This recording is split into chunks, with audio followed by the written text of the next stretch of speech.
On this day in history, we remember the remarkable individuals who shaped our world. Welcome to Who Died Today in History, where we honor their legacies.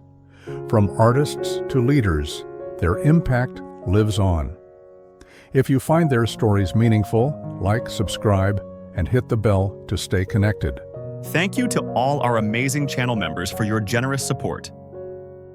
Jerry Lewis, one of the most influential comedians of the 20th century, passed away on August 20th, 2017, at the age of 91. His death was attributed to natural causes, specifically heart disease, which had long plagued him along with other chronic health issues. In many ways, the circumstances of his death reflected both the resilience and vulnerability of an entertainer whose career spanned more than 7 decades. Lewis lived through the golden age of Hollywood comedy, the upheavals of television's rise, and the later debates over celebrity, charity, and personal legacy. His passing marked not only the end of an era of slapstick comedy, but also the waning of a particular kind of larger-than-life show business personality. The immediate consequences of Lewis's death were widespread tributes across the entertainment world. Fellow comedians, actors, and filmmakers hailed him as a pioneer who redefined comedy through his partnership with Dean Martin and his later solo career as a writer, director, and performer. Beyond comedy, his tireless fundraising for the Muscular Dystrophy Association through his annual telethons left a humanitarian mark that made his death feel like the loss of both an entertainer and a philanthropist. Public reactions revealed how deeply his work had embedded itself into American culture, shaping generations of audiences with humor that blended physicality, vulnerability, and wit. Lewis's death also amplified his legend, particularly because it forced audiences to reconcile his brilliance with his controversies. His sometimes abrasive personality, comments about women in comedy, and strained relationships with collaborators had long complicated his reputation. Yet, in death, many focused on the groundbreaking nature of his art, the way he bridged slapstick with emotional depth, as seen in The Nutty Professor, 1963, or how his direction in films influenced later auteurs like Martin Scorsese. His departure invited renewed appreciation for his dual role as both clown and craftsman, a man whose comedic timing masked a perfectionist's eye for innovation. In reflecting on his legacy, Jerry Lewis's death reveals humanity's tendency to immortalize figures who embody both joy and imperfection.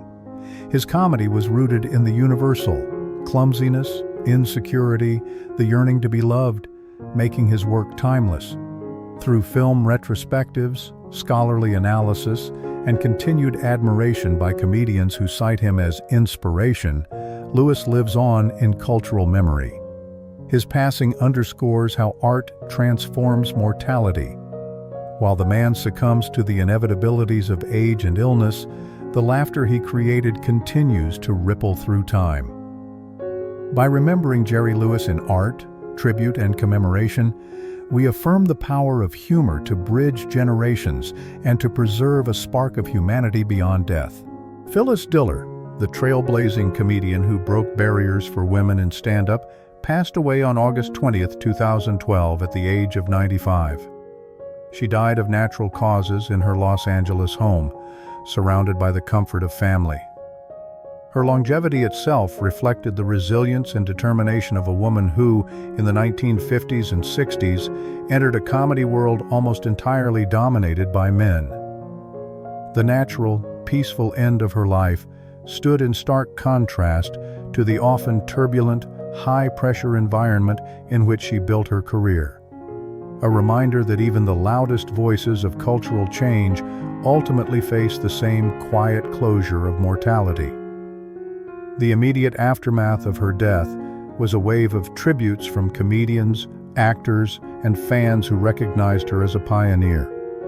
Known for her wild hair, outrageous costumes, and razor-sharp, self-deprecating humor, Diller shattered taboos by openly joking about female frustration, aging, and domestic life at a time when women were expected to remain silent about such subjects. Her passing reminded many of how much modern comedy owed to her courage. Younger comedians, from Joan Rivers to Ellen DeGeneres, credited Diller with clearing a path that allowed women to stand on stage not just as novelties but as respected voices of satire and truth.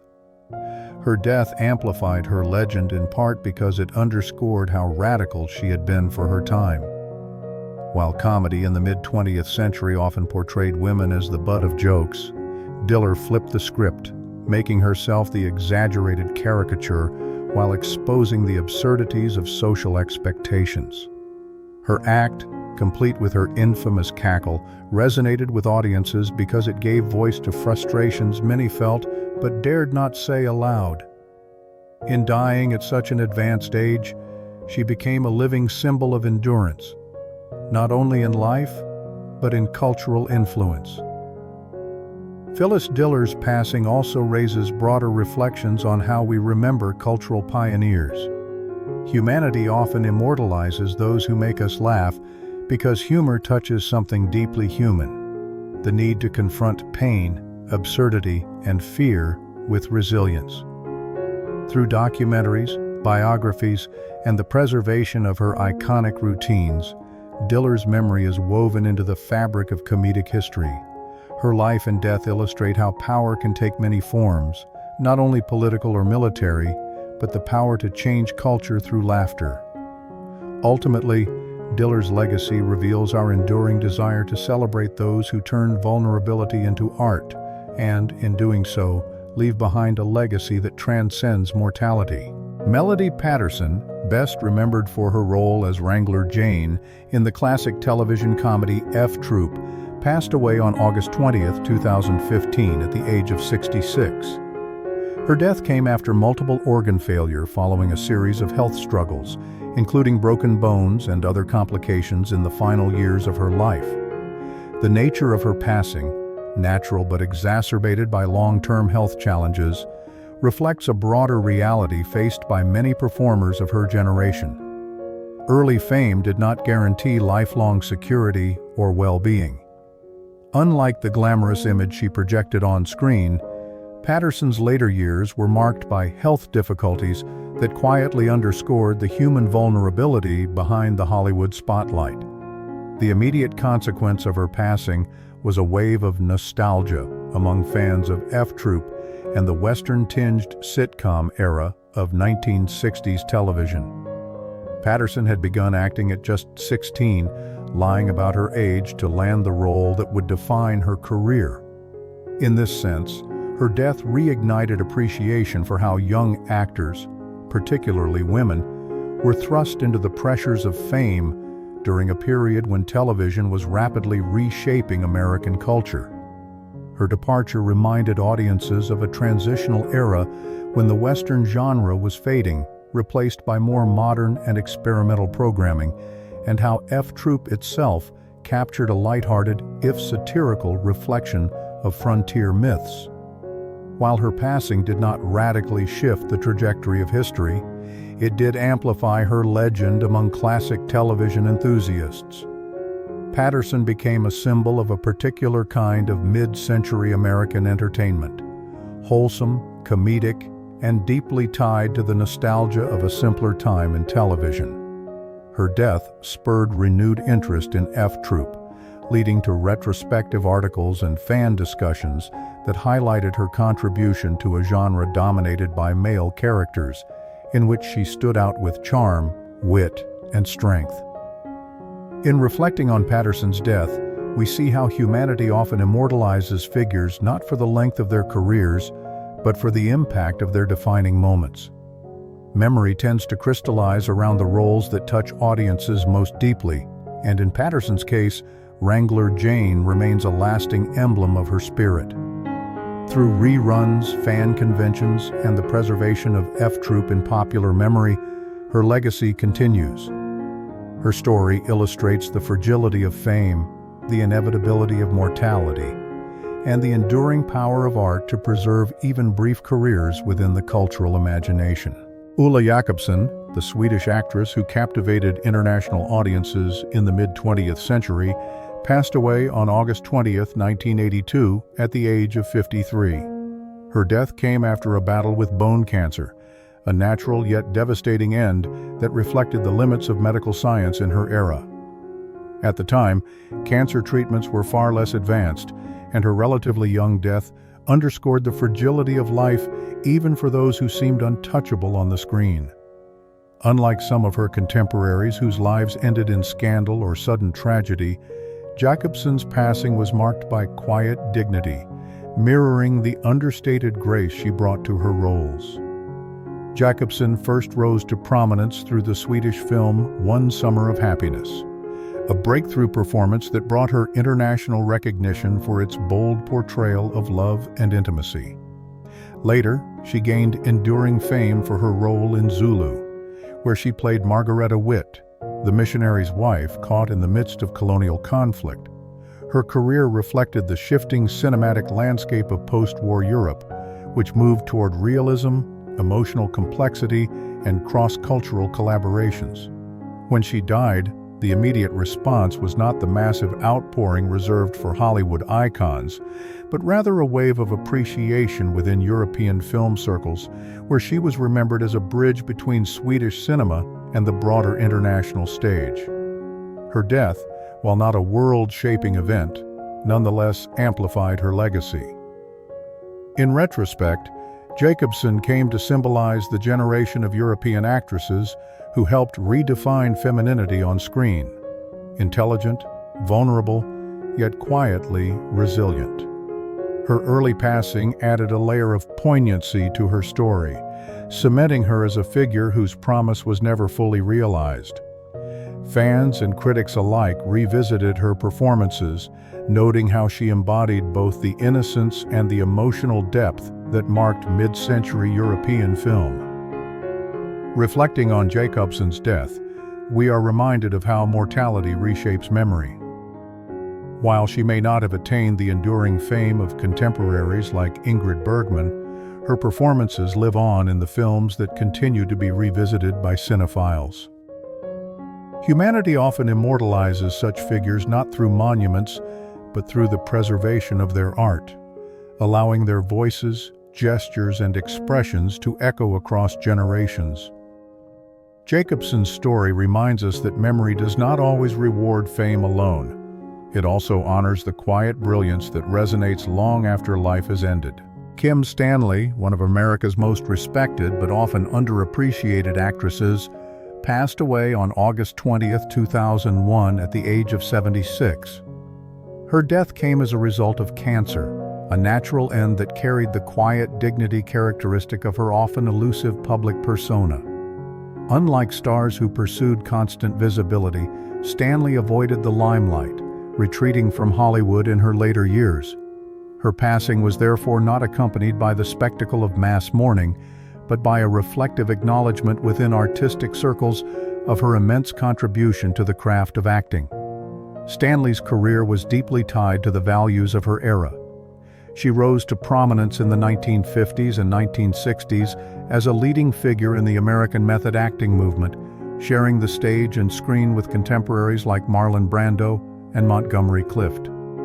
Her performances, often described as raw and emotionally devastating, mirrored the post-war search for authenticity in art. Works such as her acclaimed stage performance in Bus Stop and her haunting narration of To Kill a Mockingbird, 1962, solidified her reputation as an actress who elevated character over celebrity. Her decision to retreat from Hollywood after frustrations with the industry reflected broader tensions of her time, the clash between commercial entertainment and the pursuit of artistic integrity. The immediate consequences of her death were more introspective than world-altering. Critics, students of theater, and fellow actors revisited her work, drawing renewed attention to her influence on later generations. In many ways, her passing amplified her legend by framing her as a figure of artistic purity, a performer who sacrificed fame for craft. She became a symbol of the integrity and discipline that serious acting demanded, reinforcing the idea that greatness in art does not always require mass popularity. Stanley's death highlights humanity's complex relationship with mortality and memory. While her name may not be widely recognized today, her artistry lives on through recordings, stage history, and the teachings she left behind as a mentor to younger actors. We immortalize figures like Stanley not with grand statues or endless media coverage, but through the continuation of their influence in art and culture. Her life and death remind us that memory is often selective, honoring not only the famous but also the uncompromising spirits whose work resonates beyond their time. In this sense, Kim Stanley stands as a testament to the enduring power of authenticity in art and the quiet immortality of true craftsmanship. Walter Brooke, best remembered as the actor who delivered the iconic line about plastics in The Graduate, died on August 20, 1986, at the age of 70. His death was the result of emphysema, a natural but preventable consequence of long-term smoking, which was common among men of his generation. In many ways, his passing reflected a larger public health crisis of the mid-20th century, when tobacco use was widespread before its dangers were fully acknowledged. Brooke's death thus underscores the cultural habits of his era, where cigarettes were intertwined with Hollywood image-making, yet also the human cost of those same ideals. While Brooke was never a household name in the same sense as the leading stars of his time, his work left a lasting impression on American cinema and television. He was a quintessential character actor, appearing in series such as Perry Mason and The Green Hornet. His small but memorable role in The Graduate became emblematic of a generational divide, the older world offering conformity and materialism, contrasted with the youth of the 1960s, searching for authenticity and rebellion. His plastics speech endures as cultural shorthand for post-war consumerism and disillusionment. The immediate consequences of his death were relatively subdued, reflecting his position as a respected but not widely celebrated actor. Still, within Hollywood circles, his passing was a reminder of the many skilled performers who contributed to shaping iconic films and television, yet remained in the shadows of stardom. In retrospect, his death and the role for which he is most remembered gained symbolic weight. Brooke became a figure tied forever to the anxieties of the 1960s generation gap. His legacy illustrates how even supporting actors can leave indelible marks on cultural memory. Brooke's death, while not sensational or historically transformative, amplifies the quiet truth that history often remembers moments rather than entire careers. Humanity immortalizes such figures not through monuments, but through the persistence of their most powerful lines, scenes, or artistic choices. In Brooke's case, a single word, plastics, became his legacy, preserved in film history courses, cultural critiques, and public memory. His life and death reveal our enduring desire to extract meaning from even fleeting roles, reminding us that mortality does not erase influence. Instead, it distills it into symbols that continue to shape how we interpret art, society, and generational change. Colin Meads, widely regarded as one of the greatest rugby players of all time, passed away on August 20, 2017, at the age of 81, after battling pancreatic cancer. His death was natural, the result of a disease that, despite modern advances, remains among the most aggressive and difficult to treat. Meads' passing reflected the quiet dignity of his generation, a man who faced adversity with resilience, echoing the values of toughness, loyalty, and perseverance that defined both his career and the era in which he rose to prominence. Known affectionately as Pine Tree, Meads embodied New Zealand's rugged spirit, becoming a national symbol during the post-war decades when rugby was more than just a sport. It was a cultural glue, uniting a small country on the world stage. His relentless playing style, durability, and fierce competitiveness aligned with the values of a working-class society that prized humility and hard work. His death, therefore, was not just the loss of a sportsman, but the passing of an era, as New Zealanders reflected on a figure who represented their collective identity. The immediate consequences of Meads's death were national in scale. Flags flew at half-mast, tributes poured in from political leaders, teammates, and global rugby organizations. The New Zealand Prime Minister at the time described him as the greatest All Black of them all, while stadiums and rugby clubs held moments of silence. His funeral in Te Kuiti drew thousands, transforming into a public commemoration that underscored his iconic status. Meads's death amplified his legend. No longer just a player, he became enshrined as a mythic figure, embodying the very soul of New Zealand rugby. In broader historical perspective, Meads' passing illustrates how certain athletes transcend sport to become cultural monuments.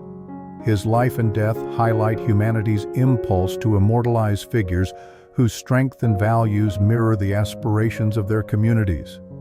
We preserve such memories through statues, like the one erected in Te Kuiti during his lifetime, through documentaries, and in the retelling of their feats in literature and broadcast media. In death, Meads reminds us that mortality does not diminish greatness.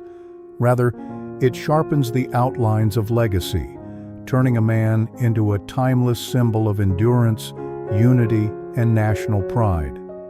His story reflects how we tether memory and identity to the figures who carry the weight of our cultural values, ensuring that their echoes persist far beyond the grave.